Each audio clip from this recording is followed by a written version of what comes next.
The Galactic Imperium's arrival. The vast expanse of space had long been silent to humanity's ears. For centuries, we gazed at the stars, wondering if we were alone. Little did we know that our solitude was a blessing, for beyond the veil of our ignorance lay an empire that had devoured countless worlds.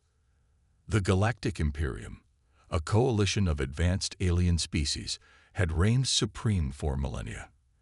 Their history was written in the ashes of fallen civilizations, each conquest adding to their insatiable hunger for dominion. Worlds fell before them like dominoes, their technologies assimilated, their populations subjugated or eradicated. The Imperium's motto, "Submit or perish," echoed across the cosmos, a chilling promise to all who dared to resist. It was on a crisp autumn morning that humanity's illusion of solitude shattered. The skies above every major city on Earth suddenly darkened, massive ships materializing in low orbit. Their designs were beyond anything humans had ever conceived. Sleek, almost organic in appearance, with surfaces that seemed to ripple and shift like liquid metal. Global panic ensued. Governments scrambled, militaries mobilized, and civilians huddled in fear. But amidst the chaos, a message came.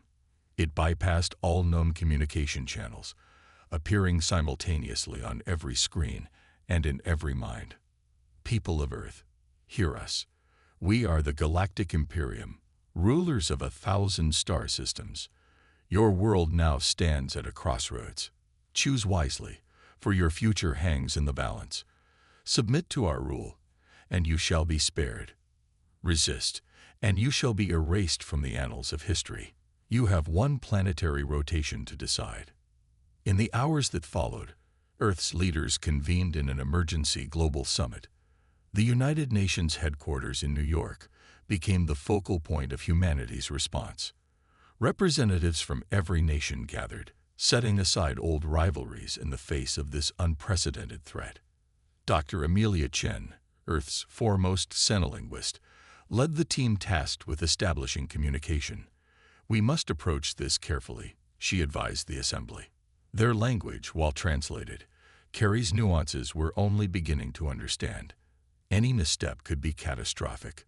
As diplomats worked tirelessly to craft a response, military leaders around the world quietly prepared for the worst.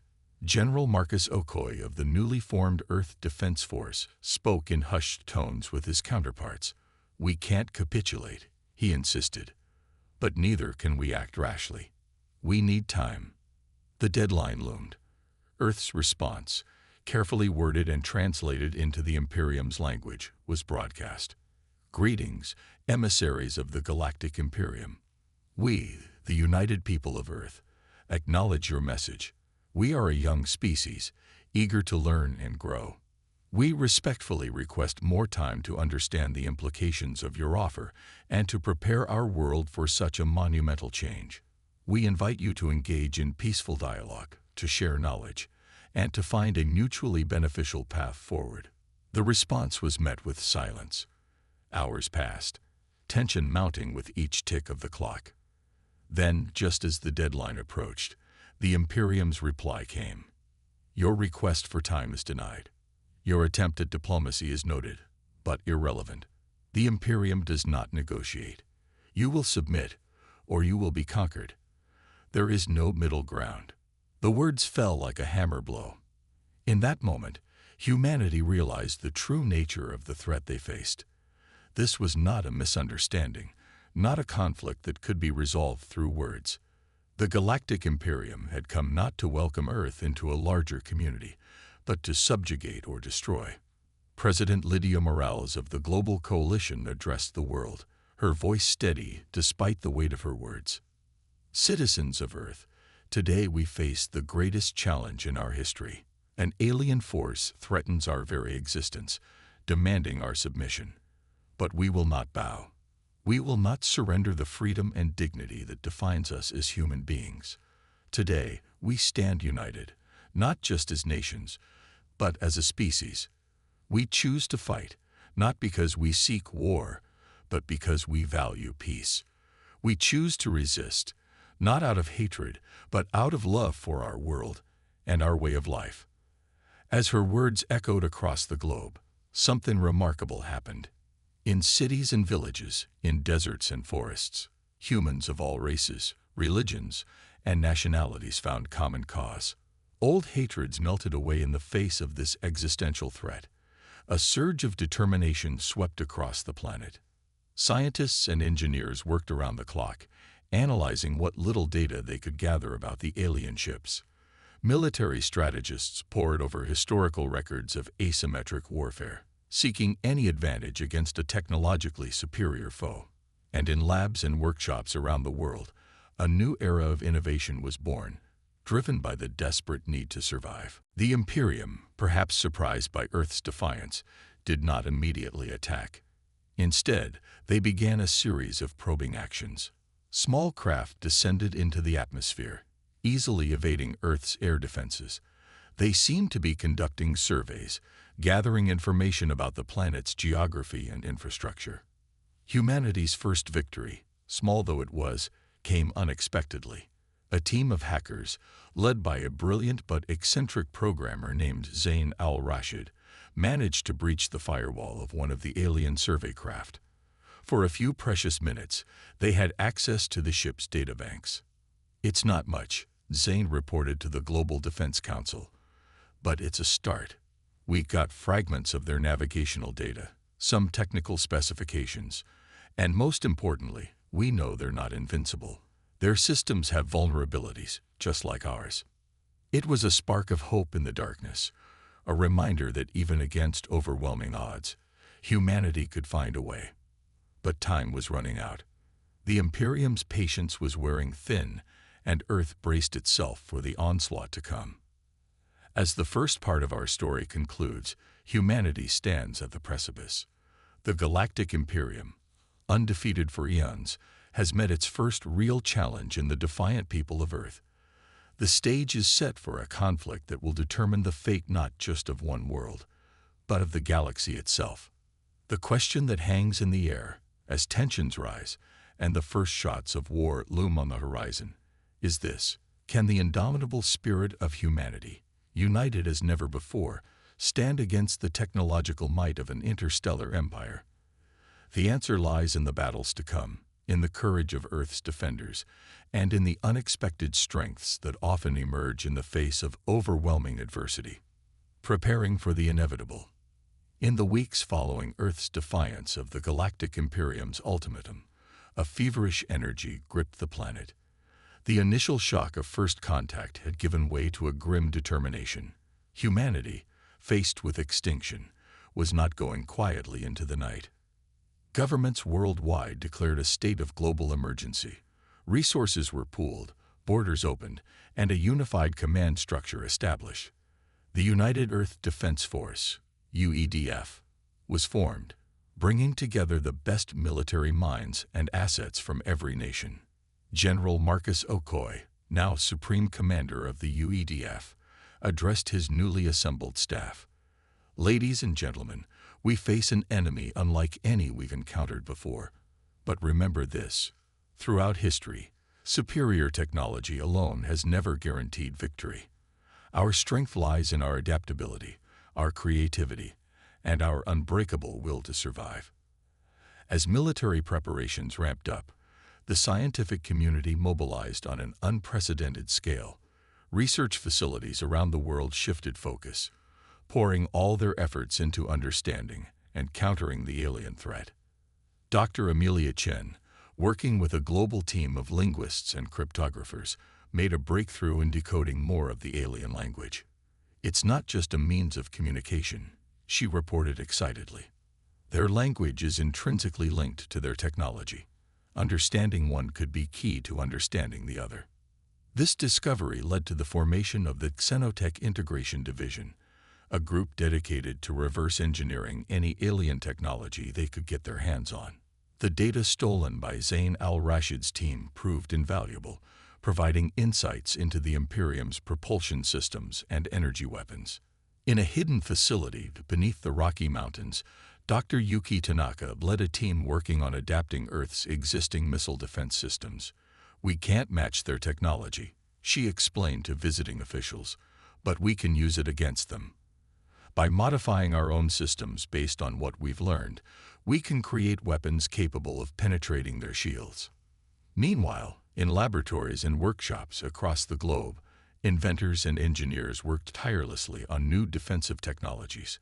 A breakthrough came from an unexpected source: a team of marine biologists and materials scientists in Australia. Dr. Jake Morrison, presenting to the Global Defense Council, could barely contain his excitement.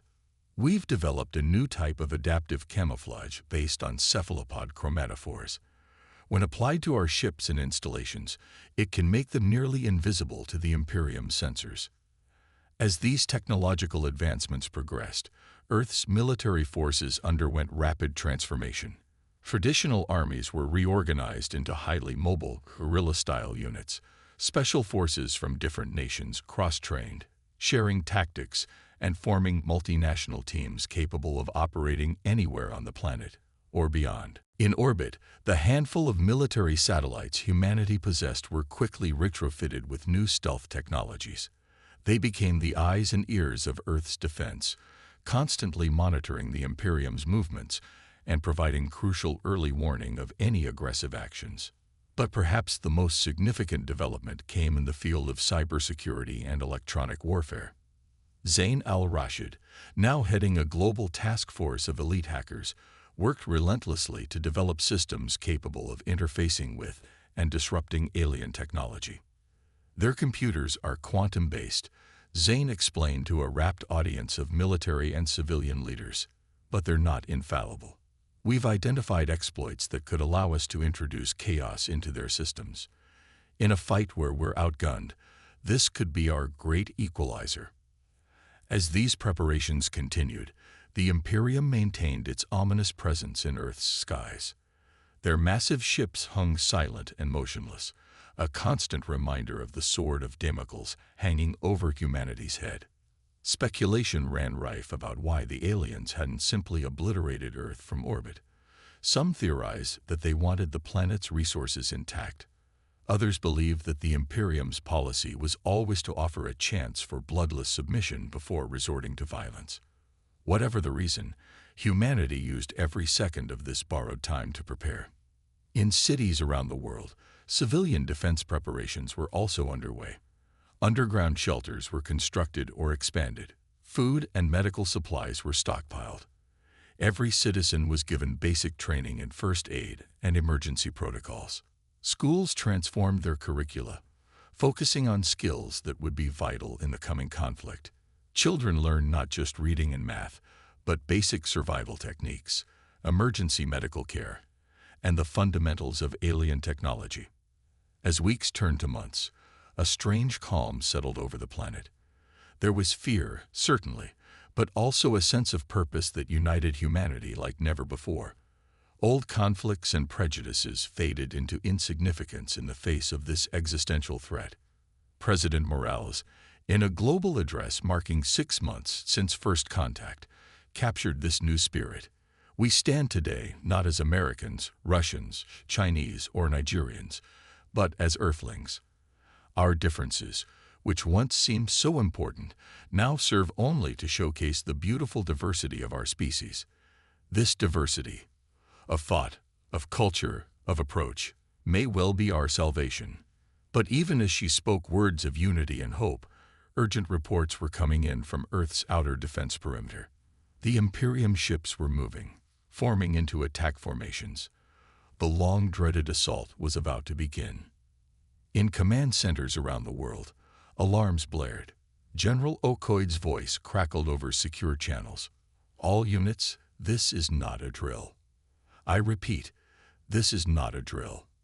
Operation Thermopylae is now in effect. May God be with us all." As the first wave of alien fighters entered Earth's atmosphere, humanity faced its moment of truth. Years of peace had left them ill-prepared for war, especially against such an advanced foe. But the months of feverish preparation, the unified spirit of Earth's people, and the innovations born of desperate necessity were about to be put to the test. The Galactic Imperium, undefeated for millennia, was about to face a species that refused to go quietly into the night. a species that, when pushed to the brink, was capable of greatness beyond measure. As the skies lit up with the first exchanges of fire, one thing became clear. This would be a battle unlike any in Earth's history. A battle not just for territory or resources, but for the very survival of humanity. And humanity, united and defiant, was ready to fight with every ounce of its strength and ingenuity. The war for Earth had begun. The battle for Sol. The first shots of the war were not fired in Earth's atmosphere, but in the cold vacuum of space beyond Mars' orbit. The Imperium's vanguard, a fleet of sleek, predatory ships, surged forward, their energy weapons painting the blackness with deadly luminescence. Waiting for them was humanity's first line of defense, a seemingly sparse network of satellites and small, agile craft. As the alien fleet approached, these human vessels darted and weaved in complex patterns, appearing to flee. Aboard the Imperium's command ship, High Admiral Zexera watched with disdain. Pathetic, he growled to his subordinates. They scatter like insects before the storm. Obliterate them, and let us be done with this tedious conquest. But as the Imperium ships moved to engage, they found their target acquisition systems faltering. The human vessels, coated in Dr. Morrison's adaptive camouflage, seemed to shimmer and fade, becoming nearly impossible to lock onto. Simultaneously, Zain al-Rashid and his team of hackers launched their first major cyber attack. Exploiting vulnerabilities they discovered in the Imperium's quantum computers, they introduced a cascade of errors into the alien fleet's navigation and weapons systems. Confusion reigned in the Imperium ranks as their ships began to fire at phantom targets or, in some cases, at each other. High Admiral Zexera bellowed orders, trying to regain control of the situation, but the damage was done. Seizing the moment, Earth's defense forces sprung their trap. From hidden bases on Mars and the asteroid belt, squadrons of fighters emerged, armed with Dr. Tanaka's modified missiles. They struck hard and fast, their weapons slipping past the Imperium's usually impenetrable shields. For the first time in living memory, Imperium ships exploded in silent bursts of fire and debris. High Admiral Zexera watched in disbelief as a third of his vanguard fleet was decimated in a matter of minutes. "Impossible," he muttered, his mandibles clicking in agitation. "Retreat. Regroup at the secondary staging point. We've underestimated these primitives." As the remnants of the Imperium vanguard withdrew, a cheer went up in command centers across Earth. It was a small victory, but a significant one, proof that humanity could stand against the technological might of the Galactic Imperium. General Okoye, however, remained cautious. "Well done, all of you," he addressed his staff. "But this is just the beginning. The Imperium won't make the same mistakes twice. We've bloodied their nose, now we prepare for their full fury." His words proved prophetic. The Imperium, enraged by this unexpected defeat, marshaled its full invasion force. Thousands of ships, from massive dreadnoughts to... His words proved prophetic. The Imperium, enraged by this unexpected defeat, marshaled its full invasion force. Thousands of ships, from massive dreadnoughts to swarms of fighter craft, poured into the Sol system. The real battle for Earth was about to begin. The Imperium's new strategy was brutally simple: overwhelm Earth's defenses through sheer numbers.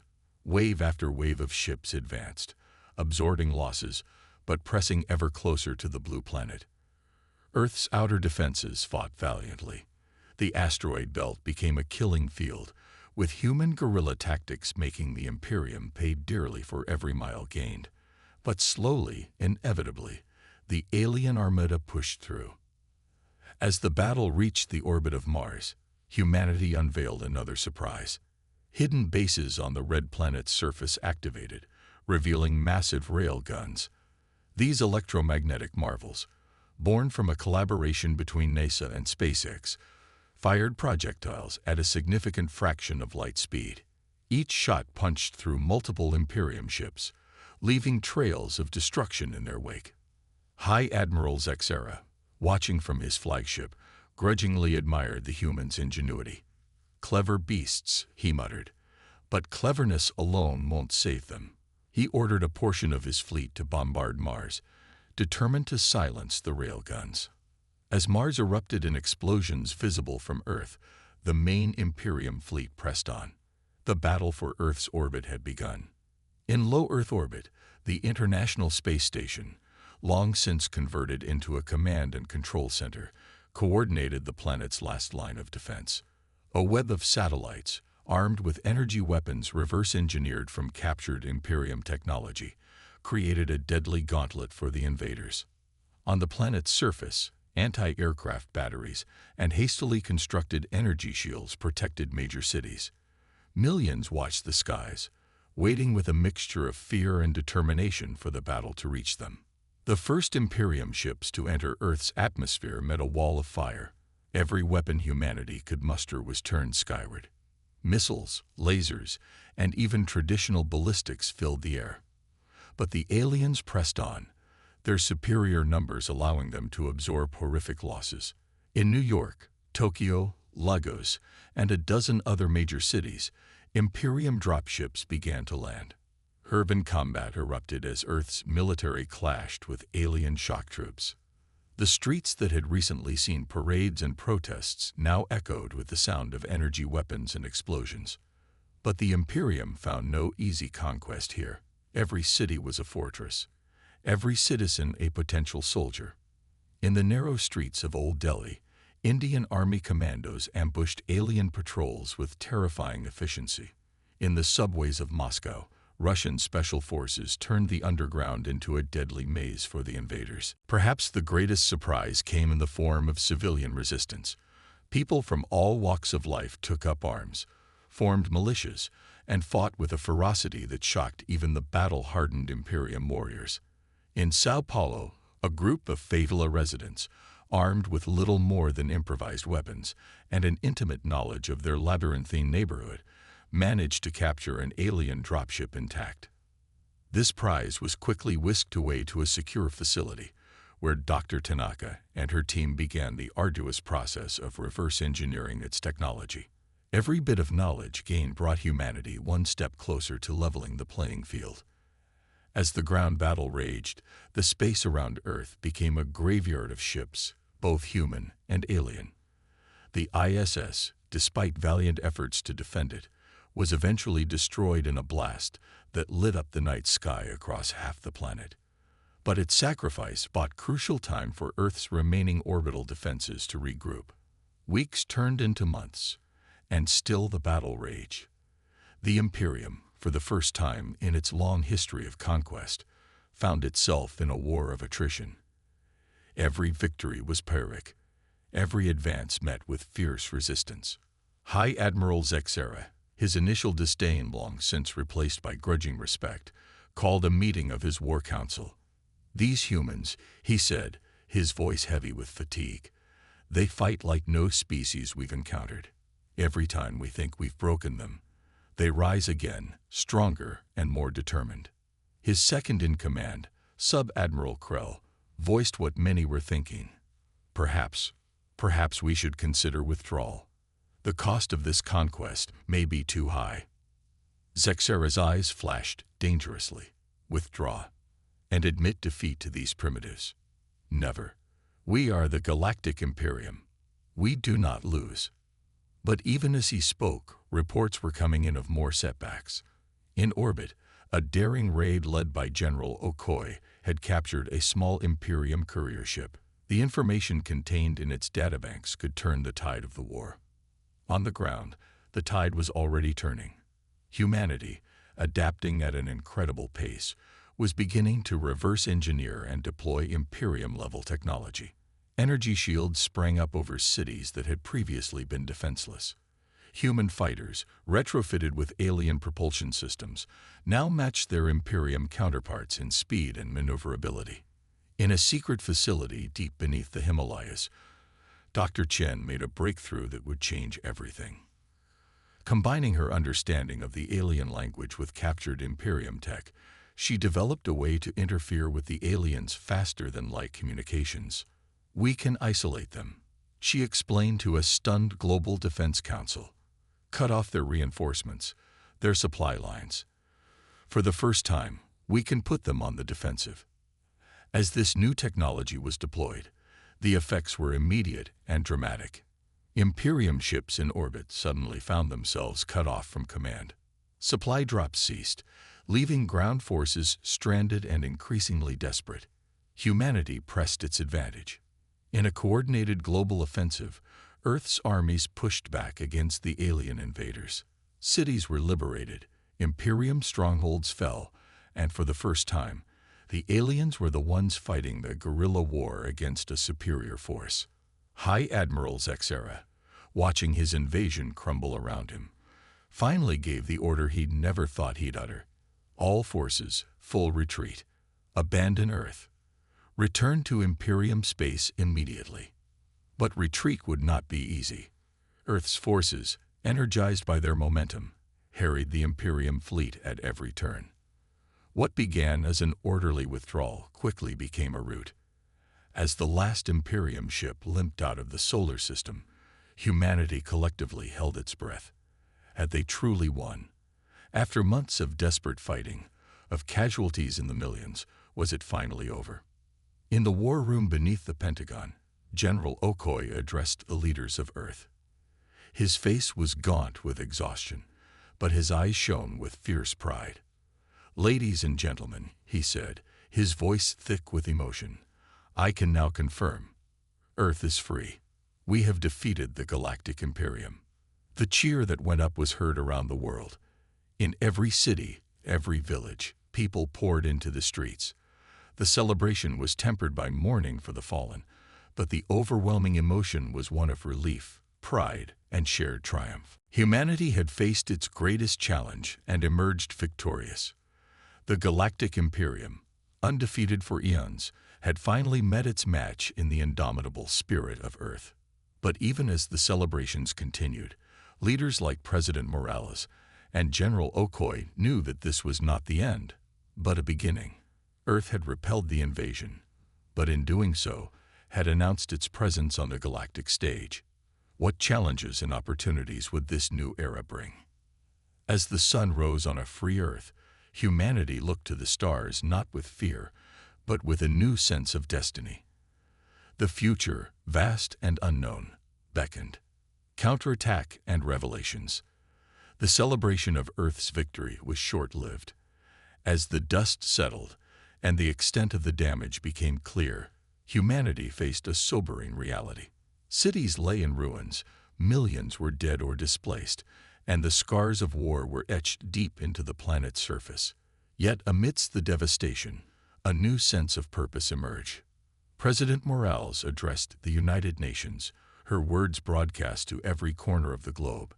"We have won a great victory, but our work is far from over. The Imperium will return, and we must be ready. More than that, we must take the fight to them. Earth can no longer afford to be isolated. Our destiny lies among the stars." Her words resonated with a humanity forever changed by the war. The nations of Earth, their old rivalries now seeming petty and insignificant, committed to a unified goal: the defense of Earth and the expansion of human influence into the galaxy. The Terran Alliance was formed, a global government tasked with coordinating Earth's reconstruction, technological development, and military strategy. General Okoye was appointed as Supreme Commander of the newly christened Terran Defense Force, while Dr. Chen headed the Department of Sciences and Diplomacy. As Earth rebuilt, it also prepared. The captured Imperium ships proved a treasure trove of technological marvels. Dr. Tanaka and her team worked tirelessly, reverse engineering alien tech and combining it with human ingenuity to create a new generation of ships and weapons. Zain al-Rashid, now Director of Galactic Intelligence, focused on decrypting the vast amounts of data captured from Imperium databases. "We need to understand our enemy," he insisted, "their strengths, their weaknesses, and most importantly, the extent of their empire." It was Zain's team that made the first breakthrough. Hidden deep in the Imperium's historical records was a startling revelation. The Galactic Imperium was not as monolithic as it appeared. It was, in fact, a collection of conquered species, held together by fear and a complex system of control. They're not unbeatable, Zane reported to the Terran High Council. They're a house of cards waiting to collapse. Each new species they conquer is forced to fight for them, but many do so unwillingly. If we can disrupt their control systems. The implications were staggering. Earth had not just defended itself. It had inadvertently struck at the very foundations of the Imperium's power. As this information was analyzed, Earth's first interstellar ships were completed, christened the Nemesis class. These vessels combined the best of human and alien technology. They were faster, more maneuverable, and more heavily armed than anything humanity had ever built. The first mission beyond the solar system was both a scouting expedition and a strike force. Led by Admiral Kira Chen, Dr. Chen's daughter, and one of Earth's most decorated war heroes, a fleet of 5 Nemesis-class ships set out for the nearest Imperium-controlled system. Their arrival in the Proxima Centauri system caught the Imperium completely off guard. The alien garrison, accustomed to unquestioned dominance, found itself outmatched by Earth's new technology and tactics. Within days, the system was under human control. But it was what they found on the planet's surface that would change everything. The native species, a race of avian-like beings called the Avis, had been under Imperium control for centuries. When the humans arrived, not as conquerors but as liberators, the response was overwhelming. Admiral Chen's first contact with the Avis leader, High Songweaver Zurich, was broadcast back to Earth. "For generations, we have dreamed of freedom," Zurich said, his feathers shimmering with emotion. "You humans have given us hope. We stand ready to join you in your fight against the Imperium." This was a turning point. Earth now had its first alien ally, and with the Avis came crucial intelligence about Imperium movements and weaknesses.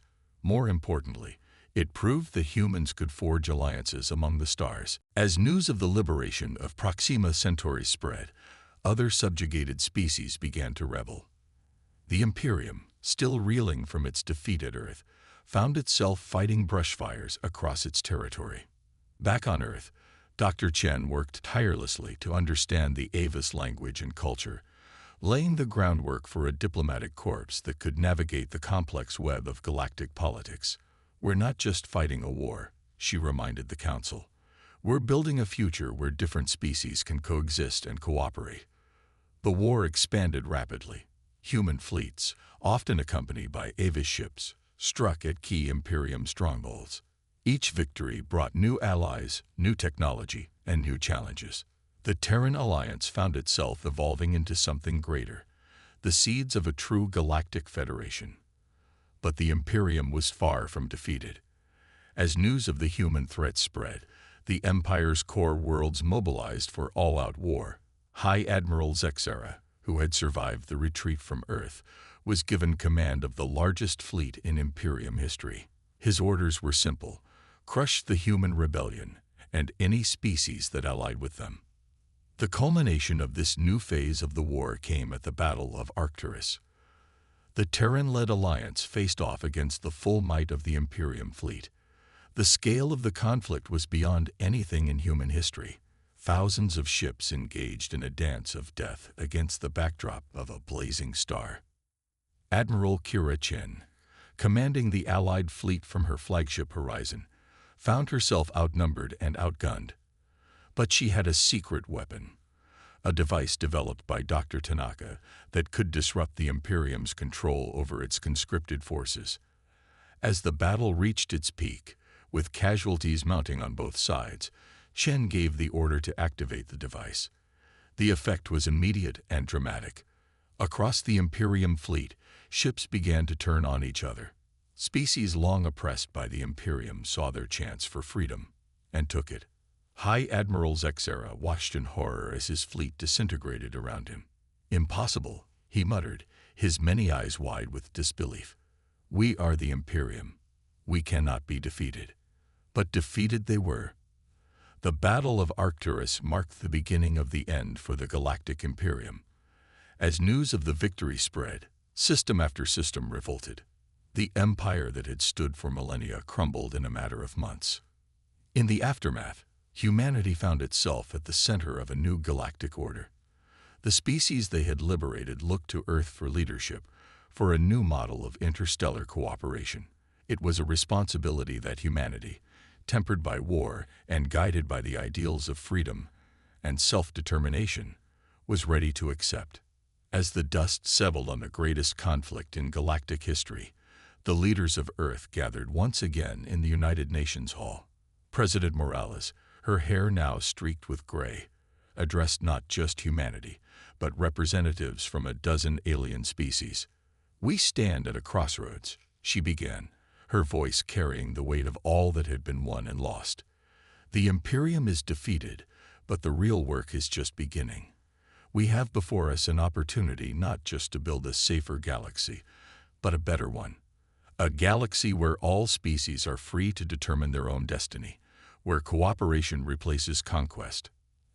As she spoke, screens around the hall showed images from across the galaxy. Humans and aliens working side by side to rebuild shattered worlds. Former enemies becoming allies, the first classes of a new galactic academy where knowledge from 100 worlds was shared freely. "The road ahead will not be easy," Morales continued. "There will be challenges we cannot yet imagine. But I have seen the strength of the human spirit, the indomitable will that allowed us to defeat an enemy that had never known defeat. And I have seen that same spirit in our new allies across the stars." She paused, her gaze sweeping the hall. "Together, we will build a future brighter than any of us could have imagined. A future where the wonders of the universe are open to all, where our differences are celebrated rather than feared. This is the legacy we will leave for future generations, a galaxy united, free, and at peace." As applause filled the hall, rippling out across the planet and beyond, to ships and stations, and newly liberated worlds, a new era dawned. Humanity, once alone in the cosmos, now stood at the heart of a galactic community. The species that had been undefeated for eons had fallen, and in its place, something greater was rising. The stars, once distant and unreachable, now beckoned with endless possibilities. And humanity, with its allies by its side, was ready to answer that call. A new era dawns. A decade had passed since the fall of the Galactic Imperium. The galaxy, once dominated by fear and oppression, was transforming under the guidance of the newly formed Galactic Federation. At the heart of this monumental change stood Earth, a beacon of hope and unity for countless species across the stars. The skyline of New Geneva, Earth's first truly global city and headquarters of the Galactic Federation, reflected this new reality. Towering spires of human design stood alongside organic structures crafted by the avis and crystalline habitats of the aquatic Naril. It was a physical manifestation of the cooperative spirit that now defined galactic relations. In a vast chamber at the top of the Federation's central spire, the Galactic Council was in session. Representatives from over 100 species gathered to debate the future of their shared civilization. At the center of it all sat President Amelia Chen, daughter of the legendary Dr. Chen, now serving as Earth's representative and current chair of the council.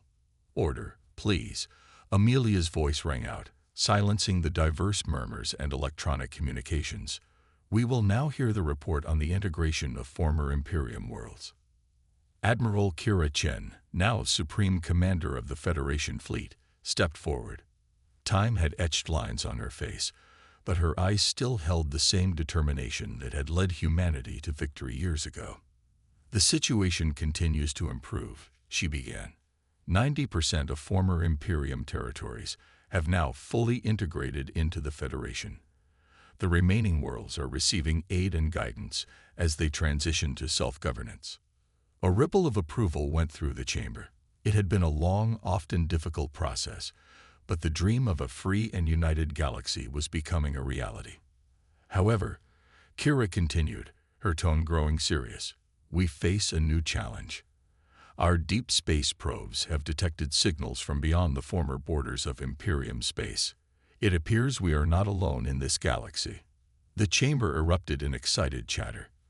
Amelia raised a hand for silence. What do we know about these signals, Admiral? Very little at this point, Kira admitted. But they are clearly artificial and unlike anything we've encountered before. I recommend we assemble an expedition to investigate. As the Council debated this new development, the scene shifted to a classroom in the Galactic Academy. Here, young beings from across the Federation learned together, sharing knowledge and cultures in ways unimaginable just a few years earlier. Professor Zain al-Rashid, his hair now silver, but his eyes as sharp as ever, was concluding a lecture on recent galactic history. And so, class, we see how the defeat of the Imperium led not to chaos, but to a new era of cooperation and discovery. The question now is, what challenges await us in the future? A young Avis student raised a wing. Professor, do you think we'll ever face a threat like the Imperium again? Zane smiled. An excellent question. The truth is, we don't know what the future holds. But what I can tell you is this. The strength of the Federation lies not in our technology or our military might, but in our unity. We faced the Imperium not as humans alone, but as a galactic community united by the ideals of freedom and mutual respect. As the class ended, Zane made his way to a memorial garden in the heart of the Academy grounds. Here, holographic displays and monuments honored those who had fallen in the war against the Imperium. He paused before a statue of General Okoye, who had passed away a few years earlier.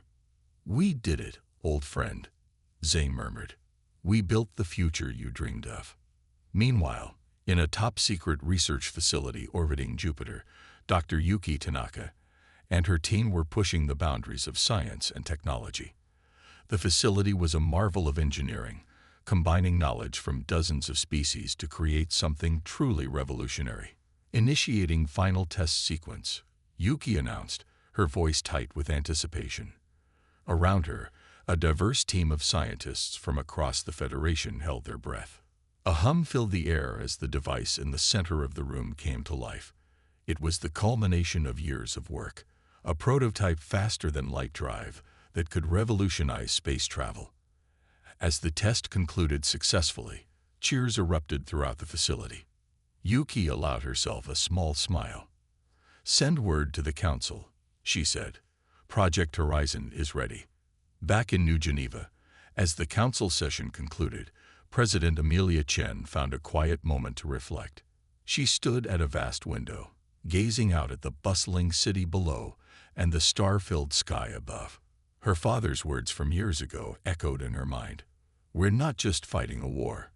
We're building a future where different species can coexist and cooperate." That future was now a reality, but Amelia knew the work was far from over. The signals from deep space hinted at new frontiers, new challenges, and perhaps new threats. But whatever lay ahead, she was confident that the Federation, this grand experiment in galactic cooperation, was ready to face it. As if on cue, her comm device chimed with a message from Dr. Tanaka. The faster-than-light drive was ready.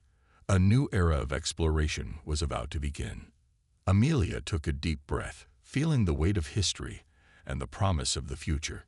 Humanity had come so far from those terrifying days when the Imperium first appeared in Earth's skies. They had not only survived but thrived, transforming from a single isolated world to the heart of a galactic civilization. The journey hadn't been easy. Millions had sacrificed their lives, entire worlds had been scared by war, and the path to peace had been long and fraught with challenges. But through it all, the human spirit, that indomitable will to survive, to explore, to connect, had not only endured but flourished. As she prepared to share the news of the breakthrough with the Council, Amelia felt a surge of pride and hope. The universe was vast and full of wonders, and humanity, along with its allies, was ready to embrace it all. In cities and settlements across Earth, and 1,000 other worlds, beings of all shapes and sizes went about their lives. They worked, learned, loved, and dreamed under skies filled with stars that no longer seemed distant and cold, but full of promise and possibility. The galactic community that had formed in the wake of the Imperium's defeat was more than just an alliance of convenience. It was a testament to the idea that diversity could be a source of strength, that cooperation could overcome even the greatest of challenges. As night fell on New Geneva, the lights of the city blended with the stars above, a fitting symbol of the new civilization that had been forged. Humanity had faced its greatest trial and emerged not just victorious, but transformed. They had been tested in the crucible of an interstellar war and had not only survived, but had laid the foundations for a brighter future for all sentient beings. The Galactic Imperium, once thought undefeatable, was now a fading memory. In its place stood something far greater, a federation of free worlds, united in their diversity, bound by shared ideals of freedom, discovery, and mutual respect. As humanity looked to the stars, they did so not with fear or trepidation, but with hope and wonder. The universe, in all its infinite mystery, awaited, and Earth, once a lonely blue marble in the vast cosmic ocean, now stood at the center of a grand adventure that was only just beginning. The story of humanity's rise from a single vulnerable world to the heart of a galactic civilization would be told for generations to come. It would serve as an inspiration to countless beings across the stars, a reminder that even in the darkest of times, hope and unity could overcome any obstacle. As the new day dawned on Earth and 1,000 other worlds, the future stretched out before them, bright with promise. The journey that had begun with a desperate struggle for survival had led to this moment, the dawn of a new era of peace, discovery, and unlimited potential. The stars, once so distant and unreachable, now beckoned, and humanity, along with its allies from across the galaxy, was ready to answer that call, to write the next chapter in their shared cosmic story. The Imperium had been undefeated for eons, until they faced Earth. But what humanity and its allies had built in the wake of that victory was something far greater than mere military triumph. It was a future where the best aspects of all species could shine, where the wonders of the universe could be explored and shared by all.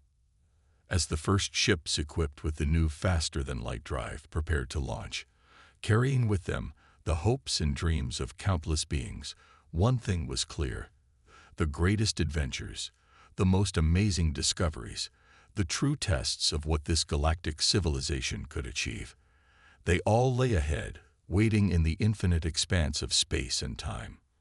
The journey that had begun with humanity's defiant stand against an alien invasion had led here, to the threshold of a new age of exploration and cooperation.